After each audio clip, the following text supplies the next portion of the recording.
नहीं खतु तो भावना हो लइकी न होई सखेलवना हो तोरा से अब साचे कहीं भर गोइल बाटे मन अरे नया चीज जब टेस्ट करी है मोनू और बच्चन खेलो अंतरा संग ना तू ऐसन कहानी इज्जत के दीपक ना उतारा तू पानी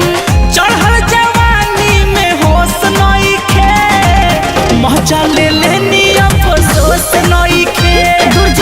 गोइला से तोरा हमरा लहस नहीं खे मजा ले लेनी अफसोस नहीं खे